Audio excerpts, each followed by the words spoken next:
கர்த்தருடைய பரிசுத்தமுள்ள நாமத்துக்கு மகிமை உண்டாவதாக. அன்பானவர்களே, நம் தியானத்துக்கு தெரிந்து கொண்டிருக்கிறதே வசனம் லூக்கா எழுதின சுவிசேஷ புஸ்தகம் 17ஆம் அதிகாரம் 18ஆம் வசனம். இந்த வசனத்தில் என்ன சொல்லப்பட்டிருக்கிறது என்று பார்த்தோம்னா, இந்த அந்நியனை தவிர வேறு ஒருவரும் தேவனை மகிமைப்படுத்த திரும்பி வர காணேனே என்று இந்த வசனத்தில் ஆண்டவர் இயேசு கிறிஸ்து சொல்லுகிறார். அன்பானவர்களே, ஏன் இந்த இடத்துல ஆண்டவர் இயேசு கிறிஸ்து இப்படி சொல்லுகிறார் என்று பார்த்தோம்னா, இதை குறித்து இன்னும் தெளிவாக புரிந்து கொள்ள இதே அதிகாரத்துல 11ஆம் வசனத்திலிருந்து நம்ம பார்த்தோம்னா ஒரு தெளிவான புரிதல் நமக்கு கிடைக்கும். அன்பானவர்களே, ஏன் அப்படி சொல்லுகிறார் என்று பார்த்தோம்னா, ஆண்டவராக இயேசு கிறிஸ்து இந்த கலிலேயா சமரியா பகுதி வழியாக போகும்பொழுது அங்க ஒரு ஊருக்குள்ள போவாரு. போகும்பொழுது அங்க ஒரு 10 குஷ்டரோகிகள் ஆண்டவர் இயேசு கிறிஸ்து நோக்கி வருகிறார்கள். அவங்க என்ன பண்றாங்க என்று பார்த்தா, சுகமாக்கணும்னு ஆண்டவர் இயேசு கிறிஸ்து கிட்ட கேட்கறாங்க.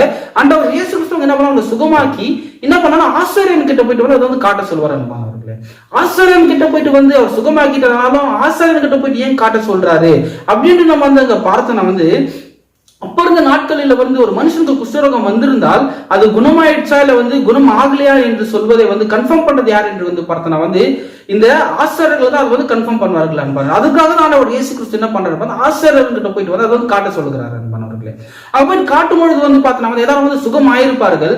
ஆனா அந்த முக்கியமான விஷயம் என்ன என்று பார்த்தோம்னா, அந்த ஒரே ஒரு மனுஷன் மாத்திரம் தான் என்ன பண்ணுவான் என்று பார்த்தா, ஆண்டவர் இயேசு கிறிஸ்து கிட்ட திரும்பி வருவான். அன்பானவர்கள், என்ன அவன் சுகமாயிடுச்சுன்னு தெரிஞ்ச உடனே அவன் என்ன பண்ணுவான்னு பார்த்தோம்னா, தேவனோட நாமத்தை மகிமைப்படுத்தி அவர் ஸ்தோத்திரித்து ஆண்டவர் இயேசு கிறிஸ்துவோட பாதப்படையில் விழுந்து தேவனோட நாமத்தை மகிமைப்படுத்தினான் அப்படின்றது இந்த வசனத்துல சொல்லப்பட்டது. அன்பானவர்களே, அப்ப இந்த இன்னும் இருக்கிற இந்த ஒரு மனுஷன் யார் என்று பார்த்தா சமாரியன் என்று சொல்லப்பட்டிருக்கிறது. அன்பானவர்களே, அவனை குறித்து சமாரியன் என்று பைபிள்ல சொல்லப்பட்டிருக்கிறதுனா, அப்ப 9 பேர்கள் யார் என்று பார்த்தோம்னா யூதர்களா இருக்கிறார்கள். அன்பானவர்கள், யூதர்கள் என்றால் யார் என்று பார்த்தா தேவனால தெரிந்து கொள்ளப்பட்டவர்களாக இருக்கிறாங்க. தேவனை குறித்து அதிகமான நாலேஜ் இருக்கிறவர்களா அவர்கள் இருக்கிறார்கள். அந்த சமாரியர்கள் யார் என்று பார்த்தா தேவனை அறியாதவர்களா சமாரியர் இருக்கிறார்கள். அன்பானவர்களே, அப்படி இருந்த பொழுதிலும் அந்த சமயனா அந்த ஒரு மனுஷன் இருந்தாலும் அவன் என்ன பண்றான் என்று பார்த்தா அவனுக்குள்ள ஒரு நன்றி உள்ள இருந்தது. அன்பானவர், அந்த இடத்துல ஆண்டவர் இயேசு கிறிஸ்து என்ன பண்ணிருக்கிறார், சுகத்தை கொடுத்திருக்கிறார் என்று சொல்லிட்டு அந்த மனுஷன் என்ன பண்றான் என்று பார்த்தா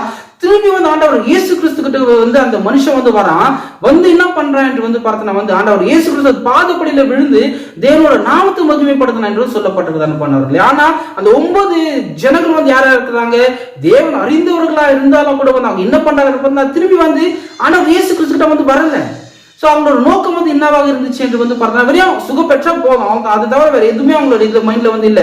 ஆனா இந்த ஒரு மனுஷனுக்குள்ள என்ன இருந்தா அந்த நன்றி உள்ள இந்த மனுஷனுக்குள்ள இருந்தது. அன்பானவர்களே, ஆனாலும் யாரு ஒரு தேவன் அறியாதவனா இருந்தாலும் கூட அவன் என்ன அவங்களுக்குள்ள நன்றி உள்ள இருந்ததால திரும்பி அவன் ஆண்டவர் இயேசு கிறிஸ்து கிட்ட வந்தான் என்று பார்க்கலாம். அவங்கள பார்த்தா சொல்றாரு, உங்களுக்கு 10 பேர் தானே சுகமாக்குனேன், அந்த மிச்சம் இருக்கிற 9 பேர் எங்க தேவ நாமத்தை மகிமைப்படுத்த அந்நியனாகி நீ மதம் தான் வந்தியா அப்படின்னு சொல்லிட்டு அந்த மனுஷனை பார்த்து கேட்கிறாரு. அதுக்கப்புறமா அவன் என்ன சொல்றாரு பார்த்தா, நீ இங்க இருந்து விசுவாசமே ரட்சித்தது என்று சொல்லி அந்த மனுஷனை திரும்பி அனுப்புறாரு. அனுப்பானவர்களே, சோ இதுல நம்ம என்ன புரிந்து கொள்ளணும் அப்படின்னு பார்த்தோம்னா, இப்ப கூட நம்ம எப்படி இருக்கிற நம்ம தேவனை நம்ம அறிந்தவர்களா இருக்கிறோம். ஆனா நம்மளோட மனநிலை எப்படியாக இருக்கிறது, 9 பேர் ஆண்டவர் இயேசு கிறிஸ்து கிட்ட வராம இந்த நன்றி உள்ள இல்லாம இருந்தார்களே, அவர்களை போல நம்ம இருக்கிறோமா, இல்லைன்னா தேவனே அறியாத இருந்தாலும் அந்த சமாரியான போல நன்றி உள்ளத்தோட நம்ம இருக்கிறோமா என்பதை குறித்து நம்ம சிந்திக்கணும். அன்பானவர்களே, அதே போல இப்ப நிறைய பேர் எப்படி இருக்கிறாங்க என்று பார்த்தோம்னா, அவங்க எதனா ஒரு தேவை இல்ல ஒரு நல்ல வேலை கிடைக்கணும், இந்த மாதிரி எதனா ஒரு காரியம் இருக்கும்பொழுது மாத்திரம் அவங்க என்ன பண்ணுவாங்க என்று பார்த்தோம்னா ஆண்டவர் இயேசு கிறிஸ்து கிட்ட அவங்க வருவாங்க. அன்பானவர்களே, அப்ப மாத்திரம் திரும்பி அதுக்கப்புறமா என்ன அவங்களுக்கு அந்த காரியம் நடந்துருச்சுன்னா சக்சஸ்ஃபுல் ஆயிட்டாங்கன்னா திரும்பி அவங்களுக்கு என்ன இருக்கும் என்று பார்த்தோம்னா தேவன் மேல எந்த ஒரு இதுவும் இருக்காது, தேவனோட கனெக்ஷன் எதுவுமே இல்லாத போயிடுவார்கள். அன்பானவர்களே, இப்ப நம்ம அப்படி இருக்கிறோமா, இல்ல அந்த ஒரு மனுஷனை போல சமரியனை போல நம்ம இருக்கிறோமா, இல்லைன்னா அந்த 9 பேர் போல நன்றி இல்லாதவர்களா நம்ம இருக்கிறோமா என்பதை குறித்து நம்மளே நம்ம சிந்தித்துக் கொள்ளலாம். அன்பானவர்களே, கர்த்தர் தாமே இந்த வார்த்தைகளை ஆசீர்வதிப்பாராக. ஆமென்.